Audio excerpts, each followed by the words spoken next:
بسم اللہ الرحمن الرحیم۔ پہلا سوال، کہتے ہیں لوڈو کھیلنا گناہ ہے یا نہیں ہے؟ دیکھیں، لوڈو میں اگر آپ شرط لگا کے کھیلتے ہیں تو گناہ ہے، شرط کی وجہ سے جوا کھیل رہے ہیں آپ، گناہ ہے۔ لیکن بغیر کسی شرط کے کوئی لوڈو ایسے کھیلتا ہے نا، چھکا دکی والی چکر کے، تو میں اس کو گناہ نہیں کہہ سکتا۔ گناہ نہیں ہے، فضول کام ہونا اور ہے، گناہ نہیں ہے۔ گناہ تب ہے جب آپ اس میں نماز کا ٹائم بھی ختم کر دیں۔ نماز ہو گئی ہے، آپ بیٹھے ہوئے ہیں، نماز آپ نے چھوڑ دی، گالیاں دینا ایک دوسرے کو شروع کر دیا، لڑائی شروع ہو گئی، وہ انٹرٹین کے لیے آپ نہیں کر رہے۔ ہاں، کچھ بندے مصروف رہتے ہیں، وہ 2-4 بندے مل کے اگر کچھ ٹائم کے لیے چلو کھیل میں اپنے آپ کو مصروف رکھیں تاکہ فریش ہو کے پھر بندہ اپنے اصلی کام پہ آ جائے، پھر تو گنجائش ہے۔ اصل میں کھیل کا ایک اصول ہے، ہمارے حضرات نے کہا ہے ہر کھیل وہ جائز ہے جس میں جسمانی اور ذہنی بندے کو فریشمنٹ ملے۔ جسمانی اور ذہنی، گناہ کا کام وہ نہ ہو، جسمانی اور ذہنی بندے کو فریشمنٹ مل رہی ہے تو پھر ٹھیک ہے، لیکن اس میں آداب کا خیال رکھا کریں۔ لوگ اس پہ شرط لگا دیتے ہیں، جوا شروع کر دیتے ہیں، تو جوئے اور شرطوں والی ترتیب سے بندہ بچ جائے تو پھر ٹھیک ہے، ثواب بھی نہیں ہے، گناہ بھی نہیں ہے۔ مفتی صاحب سے یہ پوچھنا تھا کہ جو لوگ منہ بند کر کے نماز پڑھتے ہیں، ان کی نماز ہو جاتی ہے؟ منہ بند کر کے یعنی زبان نہیں ہلاتے؟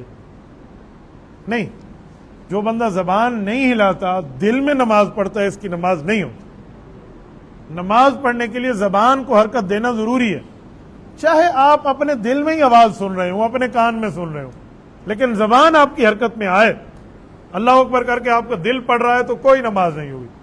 ٹھیک ہے، خالی آپ نے سجدے اور رکوع کیے ہیں، زبان کی حرکت ہونی چاہیے۔ صحابہ کرام رضی اللہ عنہ اجمعین 2 قسم کے گروہ تھے مسجد نبوی میں، ایک طرف ایک گروہ، دوسرا گروہ جو صحیحین کی روایت ہے، نبی علیہ الصلوۃ والسلام تشریف لائے تو آپ علیہ الصلوۃ والسلام نے کچھ لوگوں کو دیکھا وہ تہجد کی نماز میں اونچا اونچا پڑھ رہے تھے اور کچھ بالکل ایسے خاموش، تو دونوں کو فرمایا کہ نارمل طریقے سے پڑھیں، زیادہ اونچا نہ ہو، زیادہ آہستہ نہ ہو۔ اس سے علماء نے اصول اخذ کیا ہے کہ اتنی زبان کی حرکت دیں کہ آپ کو پتہ چلے میں کیا پڑھ رہا ہوں، پھر تو آپ نماز پڑھیں، ورنہ ایسے خالی دل سے پڑھ رہے ہیں، زبان کو حرکت نہیں ہے تو نماز نہیں ہوتی۔ کتنی اونچی آواز میں جائز ہے؟ دیکھیں، فرض نماز تو ہے، بس آپ خود سنیں۔ نفل ہو، رات کا نفل ہو، کسی کی نیند خراب نہ ہو رہی ہو، کسی کی نماز خراب نہ ہو رہی ہو، کسی کی تلاوت خراب نہ ہو رہی ہو، تو پھر تو آپ اونچا بھی پڑھ سکتے ہیں، پھر آپ کو کوئی مسئلہ نہیں، آپ اونچی نماز پڑھ سکتے ہیں۔ نبی پاک صلی اللہ علیہ وسلم نے بعض ایسی چیزیں جو ہم نماز میں آہستہ پڑھتے ہیں نا، حضور نے اونچی پڑھ کے دکھائی ہیں۔ حضرت ابو ہریرہ رضی اللہ تعالیٰ نے ایک دن پوچھا تھا کہ یا رسول اللہ، آپ 2 سکتے کرتے ہیں، ان 2 سکتوں میں آپ کیا پڑھتے ہیں؟ یعنی آپ اس میں بولتے نہیں ہیں اونچا، 2 سجدوں کے درمیان۔ تو حضرت رسول صلی اللہ علیہ وسلم نے فرمایا مجھے پتا تھا ابو ہریرہ یہ سوال تو ہی پوچھے گا، تجھے دین کے اوپر بڑی شوق نظر آ رہی ہے تو میں تمہیں بتاؤں۔ پھر دونوں دعائیں بتائیں، یہاں رب اغفر لی وارحمنی ہے اور ادھر نماز کی دعا بتائی کہ اللہ میرے گناہوں کو معاف کر دے، اللہم باعد بین خطایا، یہ پڑھ لیں، یا سبحانک اللہم جیسے ہم پڑھ لیتے ہیں تو اس میں یہ پڑھا۔ بعض اوقات حضور علیہ الصلوۃ والسلام بیٹھ کر نماز پڑھنے سے نماز ہو جاتی ہے بغیر عذر کے؟ نماز ہو جاتی ہے، بیٹھ کر نماز پڑھیں، عذر نہیں ہے آپ کو، نماز ہو جائے گی، لیکن بلا عذر پڑھنے پہ ثواب ختم ہو جائے گا، ثواب گیا پھر، بس صرف فرض آپ کے سر سے ہٹ گیا ہے، اجر وجر آپ کو کوئی نہیں ملا، آپ کی اٹینڈنس لگ گئی ہے، آپ کو تنخواہ نہیں ملی اس دن کی آفس سے، بس اتنی بات آپ سمجھ لیں۔ تو اس لیے بیٹھ کر عذر کے ساتھ بندہ نماز پڑھے، کوئی وجہ ہو تو بالکل بیٹھ سکتے ہیں نا۔ یہاں لوگوں میں بہت نرمی ہے، کوئی بغیر وجہ کے بیٹھ جاتا ہے اور کوئی وجہ کے ساتھ بھی نہیں بیٹھتا۔ کیوں بھی نہیں بیٹھتا؟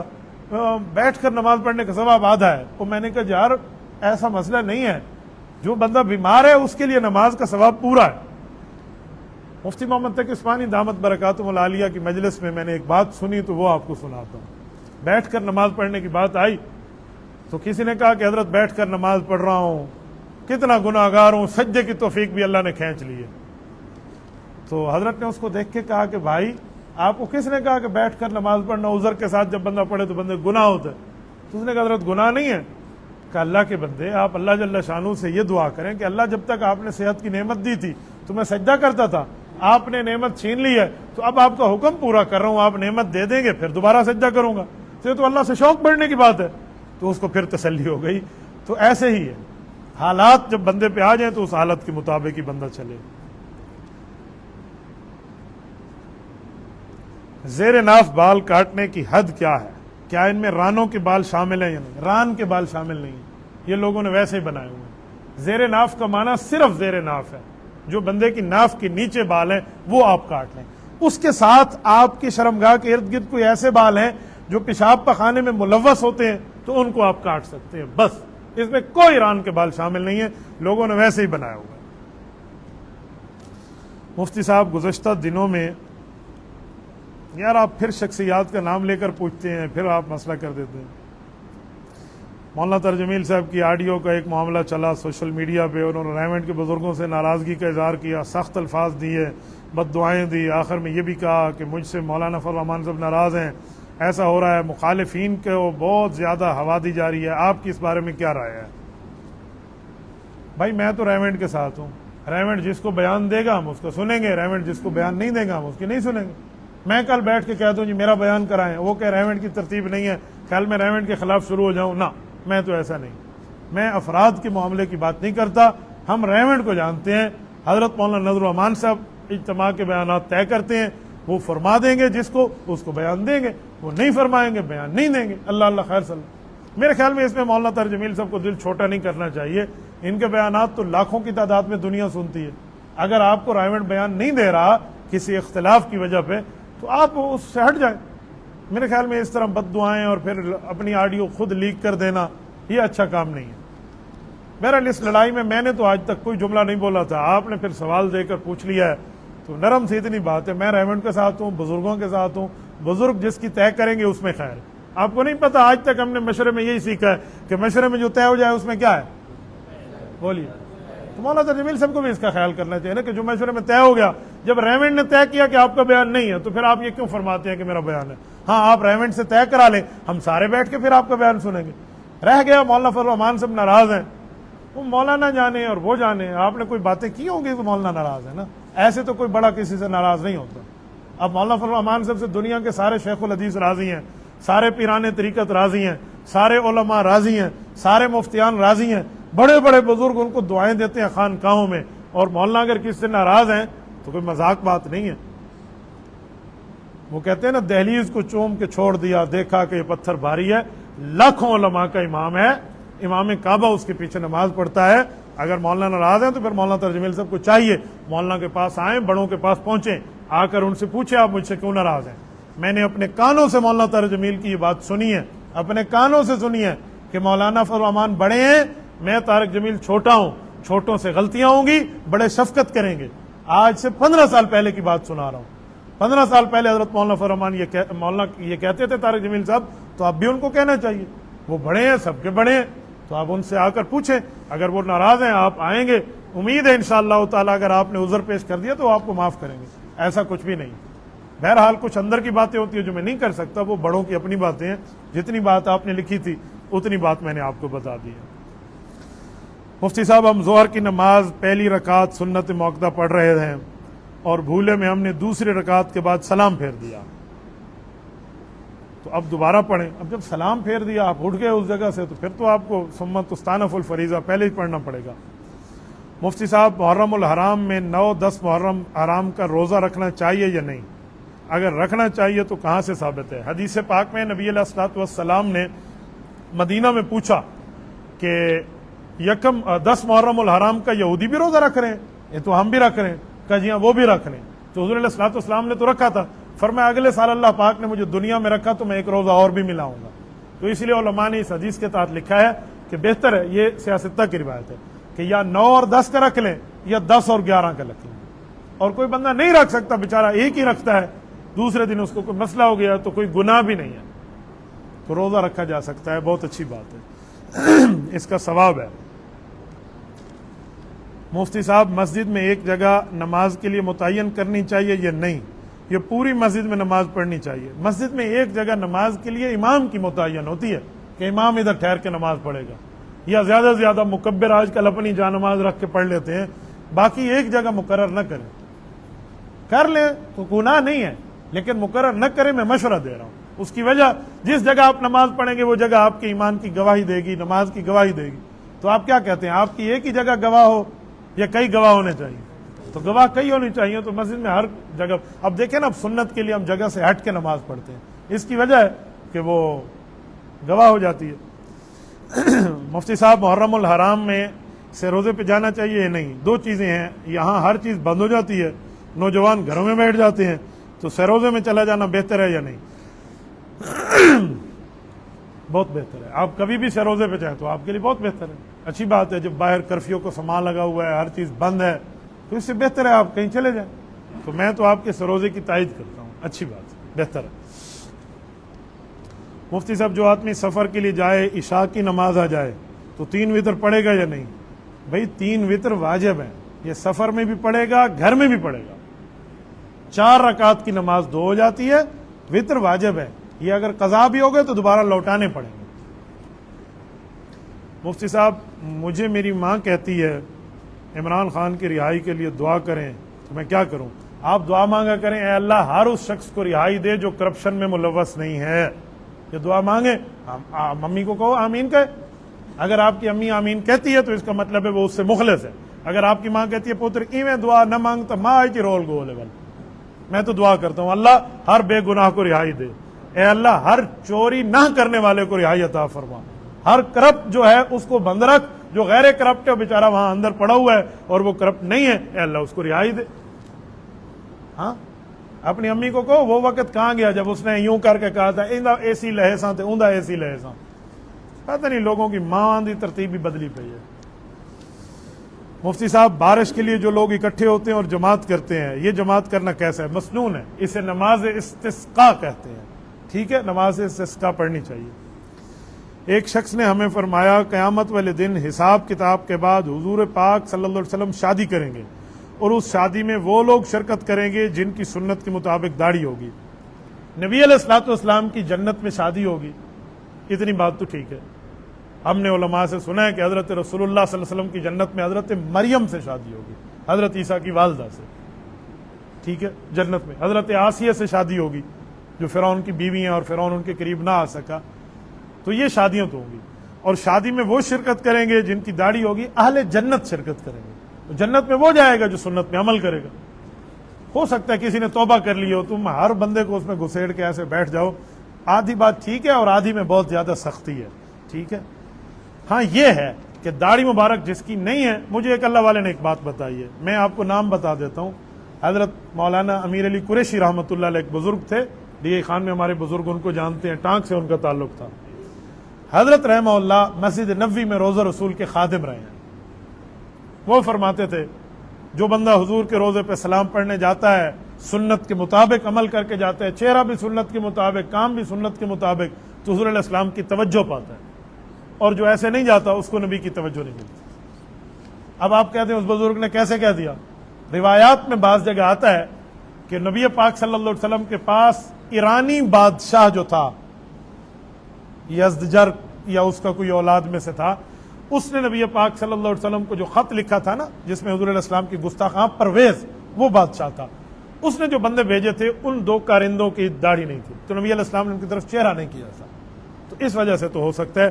باقی جن آدمیوں نے داڑھی رکھی اللہ ان کی قبول فرمائے, جن کی نہیں ہے میں ان بھائیوں سے بڑے پیار سے کہوں گا اتنی بات آپ مان لیں کہ گناہ ہے, ایک دن اللہ رکھنے کی توفیق دے گا آپ کو. آپ گناہ کو گناہ مان لیں, جو گناہ کو گناہ نہیں مانتے نا پھر اللہ توبہ کی توفیق کھینچ لیتا ہے. مفتی صاحب, بہت سے لوگ کہتے ہیں ذکر اذکار بہت کرتے ہیں, ان کو جنات نظر آتے ہیں اور جنات ان کو ڈراتے بھی ہیں, ایسا ہے؟ اب ذکر اذکار کرنا چاہیے یا ان سے بچنا چاہیے؟ میرے خیال میں ذکر کرنے والے کو جنات نظر آئیں گے تو جن دوڑ کے بھاگے گا اس سے. جن کسی ذکر والے کو نظر آ گئے تو جن توبہ منگسی ہوئی میرا ہاتھ کہنے جا گیا. جو ذکر نہیں کرتا, وظائف نہیں پڑھتا, اللہ رسول کے بتائے ہوئے تسبیحات نہیں پڑھتا, ہر وقت جنبی رہتا ہے, گناہوں کا کام کرتا ہے, اسے جن ڈراتا ہے, اور کسی جن نہیں ڈراتا. کوئی جن ون کا مسئلہ اس وقت تک آپ کے لیے نہیں ہوگا جب تک آپ شریعت پہ عمل کریں گے. یہ جو حدیث میں ہے کہ گھروں میں نماز پڑھا کرو, نفل جو ہم گھروں میں پڑھتے ہیں, سنت اور نفل جب آپ گھر میں پڑھیں گے نا تو جو گھروں میں جنات رہتے ہیں وہ دیکھیں گے آپ کو, یہ تو نمازی آدمی ہے. تو نمازی آدمی کے ایمان کی وجہ سے جنات اس سے ڈر جاتے ہیں. میں نے اپنے گھر میں یہ ترتیب رکھی ہے, میں سنت نفل گھر میں جب تک نہیں پڑھتا تھا تو جنات کی ٹھکا ٹھکی لگی رہتی تھی. سنت نفل اور باقی ترتیبیں وظائف گھر میں شروع کی تو ترتیب ٹھیک ہو گئی. تو آپ گھروں میں سنت نفل بھی پڑھا کریں، فرض مسجد میں آ کے پڑھیں، لیکن نماز، تلاوت، باقی چیزیں جو نوافل کی ہیں وہ گھر میں کر لیں، آپ کو جنات کچھ نہیں کہیں گے۔ باقی وظائف ہے صبح شام کے، وہ آپ ضرور پڑھیں، جب آپ پڑھیں گے آپ کو جنات کچھ نہیں کہیں گے۔ جنات اسے چھیڑتے ہیں جو یہ کام نہیں کرتا۔ اور اس کے ساتھ جو آدمی پلیت رہتے ہیں ہر وقت، اب جنبی ہو گیا تو نماز کے وقت آنے سے پہلے پہلے غسل کر لیں، نماز کا وقت آپ کے اوپر آئے تو آپ اس کو غسل کر چکے ہو، رات کو احتلام ہو گیا ہے تو آپ صبح سے پہلے پہلے غسل کر لیں، نماز سے پہلے، کوئی جن آپ کو نہیں چھیڑے گا۔ لیکن جنات اس کو چھیڑتے ہیں جو لوگ پلیت حالات میں باہر آ جاتے ہیں، لوگوں سے ملتے جلتے رہتے ہیں، کھا پی کر لیتے ہیں، او میں دھامڑا، اچھا اچھا فلانے میں دھا سا، تو بات این اڑدھاتے کو تو جن نہ سننا، اس کو تو جن نہیں چھوڑیں گے۔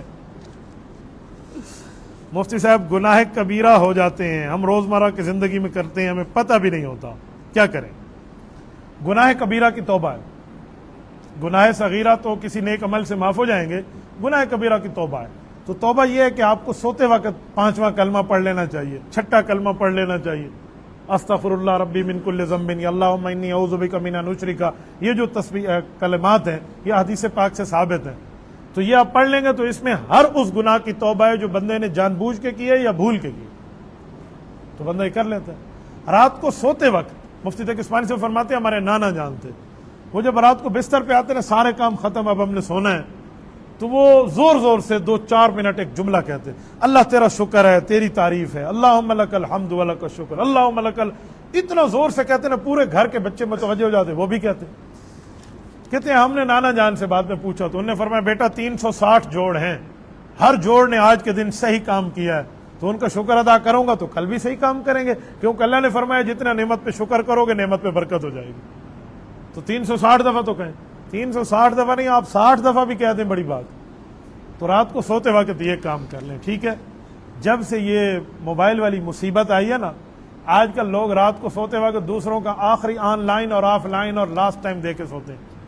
اے اللہ کے بندے، یقین مانیں، موبائل کا ایک وقت رکھیں، پورا وقت، اس وقت پہ استعمال کریں، اس کے بعد موبائل والا معاملہ نہیں ہو۔ سوتے سوتے موبائل گر گیا اور بندہ سو گیا، کلمہ بھی نہیں پڑھا، توبہ بھی نہیں کی، آنکھ قبر میں کھلی، کیا جواب دو گے؟ آنکھ قبر میں کھلی، کیا جواب دو گے؟ ایسا نہیں۔ ہاں، موبائل پہ قرآن پڑھتے ہوئے آپ سو گئے نا، زندہ باد، اللہ کو کہیں گے یا اللہ آپ کے نبی نے ہمیں کہا ہے جیسے مرو گے اسی حالت میں اٹھو گے، تو آپ کے اٹھتے وقت حالت میں قرآن ہوگا ہاتھ میں۔ لیکن یہ فضول کام کے چکروں میں اپنے آپ کو زیادہ ڈالنا بہت بڑا مسئلہ۔ مفتی صاحب مہنگائی کے دور میں بیوی کو نوکری کرا سکتے ہیں یا نہیں؟ دیکھیں، خواتین کا نوکری کرنا شرائط کے ساتھ صحیح ہے، شرائط ہے، پردے کی پابندی ہونی چاہیے، اور آگے بھی میل اسٹاف نہ ہو، فیمیل اسٹاف ہو، اس کا میل کے ساتھ برتاؤ ہے تو مجھے بتائیں پیچھے کیا بچا؟ پھر ایسی نوکری کی کوئی ضرورت نہیں ہے، پھر گھر میں بیٹھ کے اپنا آلو بیچے بیوی، اس نوکری سے بہتر ہے جو لاکھ روپے وہاں سے مل رہا ہے۔ اے طائر لا ہوتی اس رزق سے موت اچھی، جس رزق سے آتی ہو پرواز میں کوتاہی۔ اصل رزق کا معنی خاوند کی ذمہ داری ہے، این بقرعید دے کم میں نہیں آونا ازال کو کما کے دے۔ لیکن اگر پھر بھی بیوی کی نوکری ہے تو زیادہ سے زیادہ اسکول، لڑکیوں کے اسکول میں استانی کی حد تک تو گنجائش ہے، ورنہ باقی نوکریوں کے معاملات میں آپ کو ریکمینڈ نہیں کر سکتا۔ میں اللہ کے گھر میں بیٹھا ہوں، مسجد میں بیٹھا ہوں، محراب میں بیٹھا ہوں، میں جھوٹ بولوں اللہ لعنت بھیجے۔ روزانہ سنتے ہیں، روزانہ موبائل پہ ایسی کالیں، حیران ہو جاتا ہے بندہ۔ جس وقت ماں بہن بیٹی کو آپ باہر کی آزادی دیں گے اسلام سے، اصولوں سے ہٹا کر، پھر رونے دھونے کے معاملات آپ پہ آئیں گے۔ میں آپ کو قسم اٹھاؤں نہ، رات کی بات سناؤں، اب میں نام لیے بغیر بتا دوں۔ ایک خاتون نے مجھے کال کیا، مفتی صاحب ہم آپ کے بیانات سنتے ہیں، میرے پاس آپ کا نمبر محفوظ تھا تو میں آپ کو دعا کے لیے کہنا چاہتی ہوں ہم بہت پریشان ہیں۔ میں نے کہا میری بہن اللہ آپ کی پریشانی ختم فرمائے، بہت پریشانی ہے، بس دعا کرنا۔ میں نے پوچھ لیا، میں نے کہا کیا پریشانی ہے؟ کہنے لگی ہماری بھتیجی ہے، اتنی اس کی عمر ہے، ہم نے ماں باپ نے اس سے موبائل لے لیا، تو لڑکی نے کہا ٹھیک ہے آپ میری وہاں شادی نہیں کر رہے تھے نا، میں جا رہی ہوں باہر، جی الائی لڑکا لے کے آیا، وہ چلی گئی، اب ماں باپ رو رہے ہیں۔ یہ ایسے معاملات، یہ تو گھر میں بیٹھی جاب نے موبائل دی ہیں، آپ 100% وہاں جا کے ان کو جاب میں بھجوا دیں اور پھر سارے معاملات دیکھیں۔ یہ باہر جب خواتین بغیر پردے کے آئیں گی معاملہ خراب ہوگا۔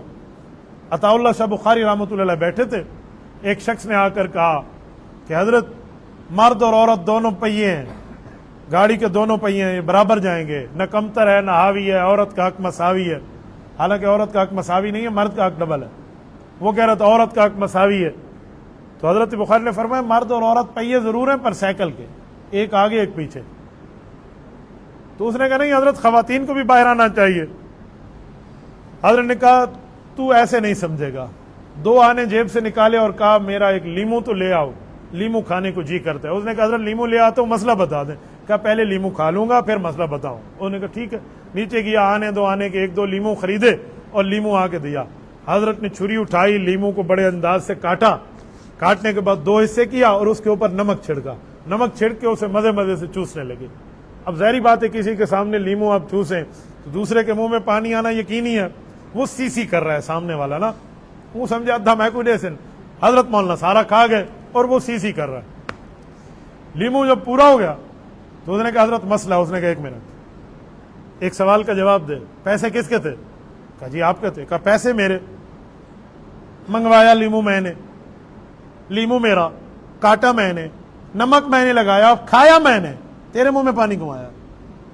انہوں نے کہا لیمو سامنے کھائیں گے تو پانی آئے گا. کا سوال کا جواب مل گیا.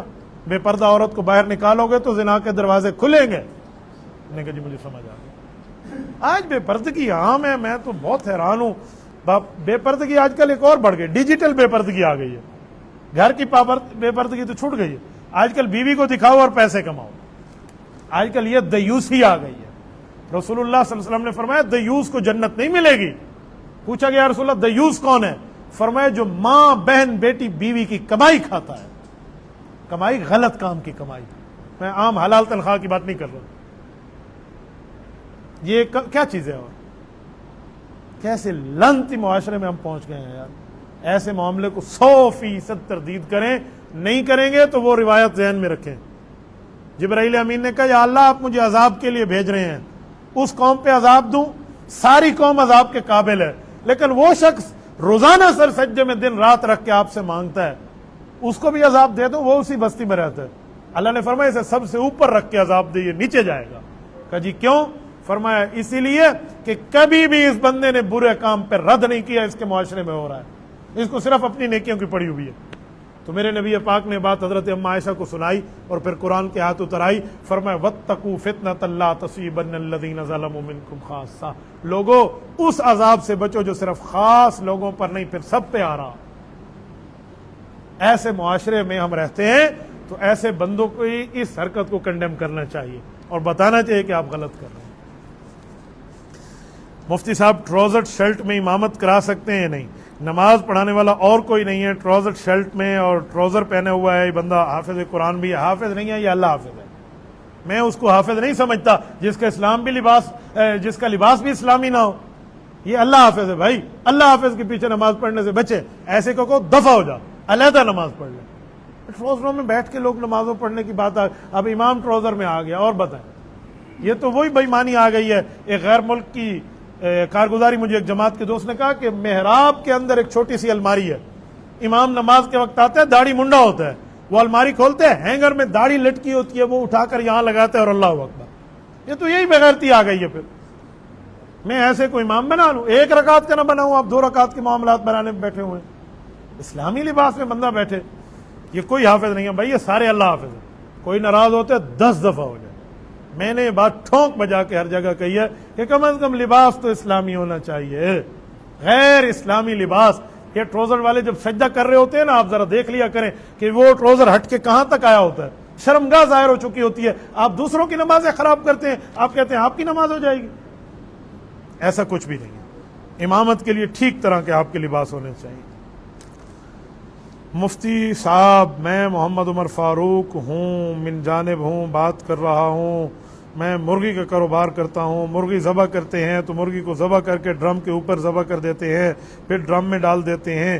پھر دوسرا ہم نے دونوں پاؤں نیچے رکھ کے اس کو ذبح کرتے ہیں، ذبح کر کے پھر ڈرم میں ڈال دیتے ہیں. تو اس طرح اس کے پاؤں ٹوٹ جاتے ہیں. اب کون سا طریقہ صحیح ہے کون؟ دیکھیں آپ ذبح کر رہے ہیں تو اس کو تکلیف تو نہ دینا. ذبح کرنے میں اس کا خون مکمل نکلنے دیں. ٹھیک ہے ڈرم میں ڈال دیا، اس کو پھڑکنا اس کا پورا ہو گیا، اتنے میں خون آگے نہیں بکھرے گا. لیکن آپ اوپر زور دے کے کرتے ہیں اور اس کے پاؤں بیچاری کے ٹوٹ جاتے ہیں تو ناجائز ہے، گناہ کا کام ہے، غلط ہے. ذبح کے بھی اصول موجود ہیں. مفتی صاحب فجر ظہر عصر مغرب عشاء سے پہلے نوافل پڑھ سکتے ہیں یا نہیں؟ فجر سے، ظہر سے، عصر سے، مغرب سے، عشاء سے۔ مغرب سے پہلے تو آپ نوافل نہ پڑھیں کیونکہ غروب آفتاب پہ فوراً ہے۔ مغرب کے نوافل کو مکروہ کہا گیا، بخاری میں ہے کراہیتن ان یتخذھا سنہ، تم اسے سنت سمجھو گے تو مکروہ ہو جائے گا، اس لیے وہاں کے نفل تو نہیں ہے۔ باقی ہر نماز سے پہلے آپ نفل پڑھ سکتے ہیں، نفل بھی پڑھ سکتے ہیں، لیکن فجر سے پہلے سنت موجود ہے تو سنت سے پہلے جتنی نفل آپ پڑھیں، سنت پڑھ لی پھر آپ نماز فرض پڑھیں گے۔ ایسے ہی ظہر ہے، 4 سنت سے پہلے جتنی نفل پڑھ لیں۔ ایسے عصر ہے، عصر کی تو سنتیں موجود ہیں، عصر کی جو سنت ہے روایت میں آتا ہے رحمہ اللہ عمران من صلی قبل العصر 4، اللہ اس فرد پہ رحمت نازل کرے جس نے 4 رکعت عصر سے پہلے پڑھ لی ہے۔ تو عصر سے پہلے 4 رکعت کا بہت بڑا اجر ہے، ایسے عشاء سے پہلے بھی ہے۔ میں احناف کا مسئلہ بتا رہا ہوں، وہ شوافے ہیں، موالک ہیں، حنابلہ ہیں، وہ اپنے امام کی تحقیق پہ عمل کرتے ہیں تو ٹھیک کرتے ہیں۔ ہم امام ابو اعظم ابو حنیفہ رحمہ اللہ کے پابند ہیں، وہ صحابہ کرام کے شاگرد ہیں اور سب سے بڑے امام ہیں۔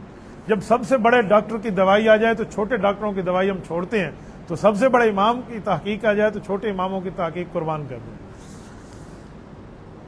مفتی صاحب ایک دوست نے ایک جگہ نماز پڑھائی تھی، نماز کے دوران وضو کا مسئلہ بن گیا، اس کا وضو ٹوٹ گیا، اب اس نے نماز مکمل کر لی، پیچھے کسی کو پتہ ہی نہیں تھا، اس نے یہ بولا بھی نہیں نماز دوبارہ پڑھ لو، اب اس کی نماز ہو گئی یا نہیں، یا پیچھے والوں کی ہو گئی یا نہیں، چلو یہ امام بھی اللہ حافظ ہے، اب اس کی نماز میں وضو ٹوٹ گیا، نہ اس نے خود دوبارہ پڑھی نہ مقتدیوں کو بتایا، اب بتاؤ کیا بچے گا؟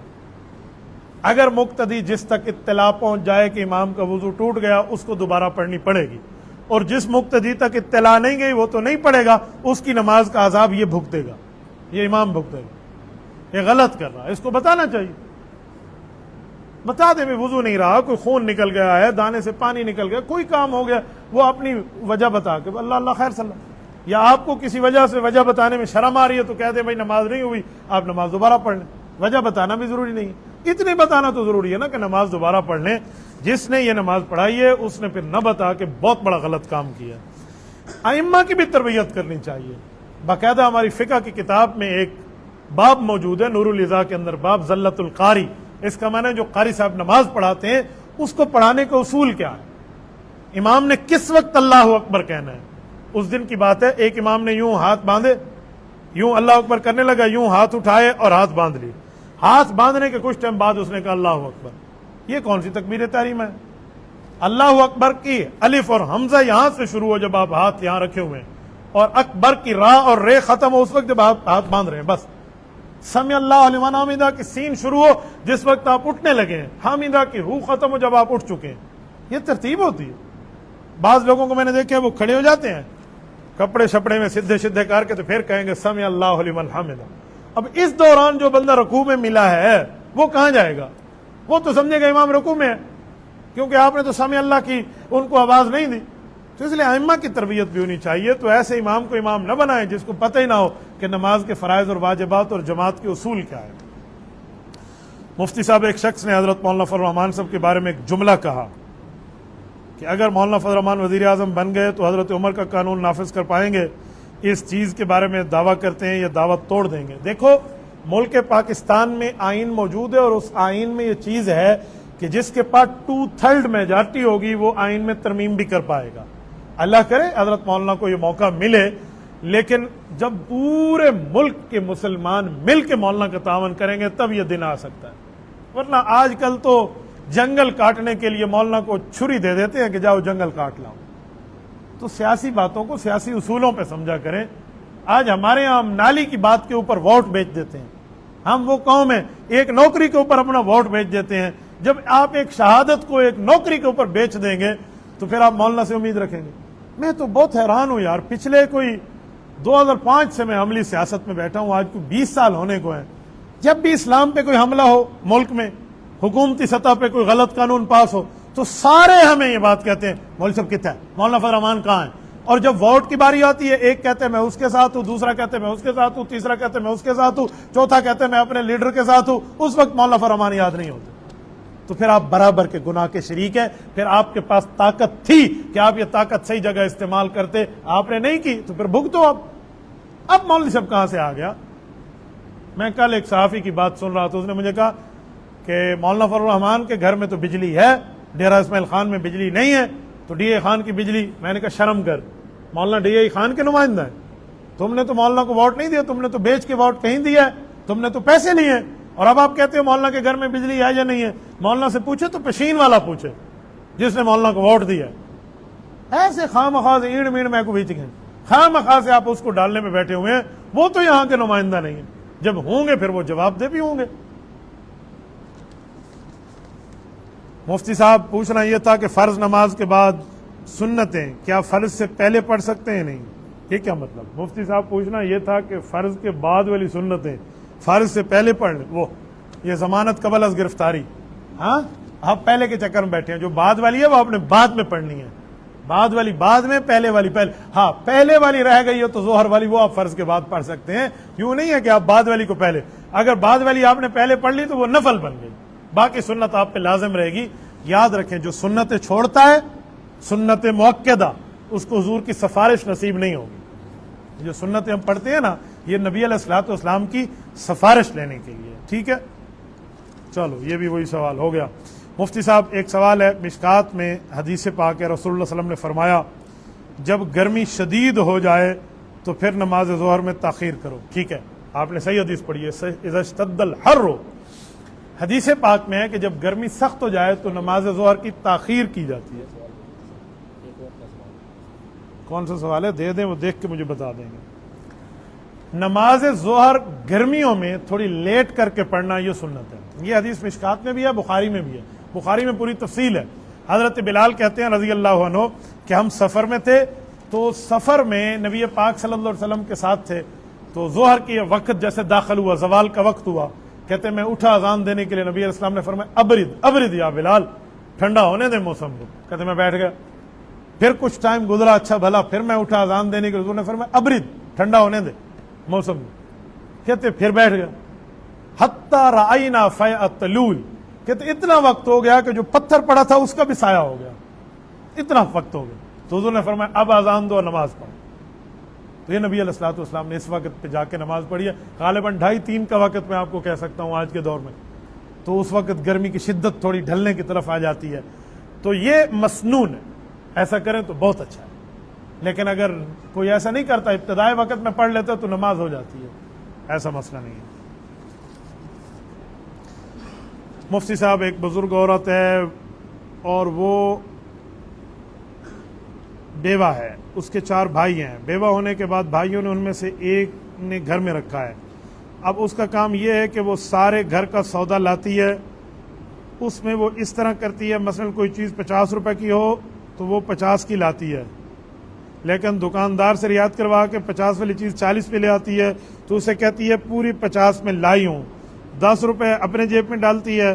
اب کئی قسم کا سودا لاتی ہے جس میں 100 روپے بھی بچا لیتی ہے، لیکن اس نے سوچا کہ میرے بھائیوں کی کمائی ہے، اس میں میرا بھی حصہ ہے، لیکن اب اس کو جب عقل آئی تو بہت ڈری ہوئی ہے، قبر سے ڈری ہوئی ہے، اس نے پوچھا ہے اس کا کوئی حل بتا دیں، اب یہ جو پیسہ جتنا میں نے بنایا ہے یہ بچوں پہ خرچ کروں یا اللہ سے معافی مانگوں، اس کا کوئی حل بتا دیں۔ چلو شکر ہے آپ نے آخری بات لکھی ہے تو مجھے خوشی ہوئی، ورنہ میں کمنٹ پاس کرنے والا تھا۔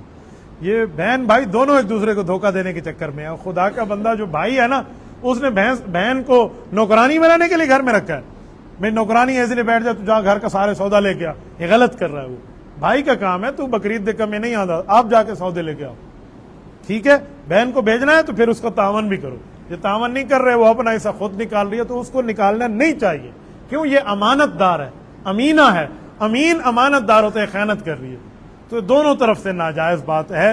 باقی جو اس خاتون نے پیسے اکٹھے کیے ہیں یہ بھائیوں کو کھلا کھلا بتا دے، اس کے بتانے پہ اس کی عزت میں کمی نہیں آئے گی، عزت بڑھے گی، یہ نہ سمجھے میری بےزتی ہوگی، اس کے باوجود بھی بھائی برا منائے تو وہ اللہ کے یہاں مجرم ہوگا۔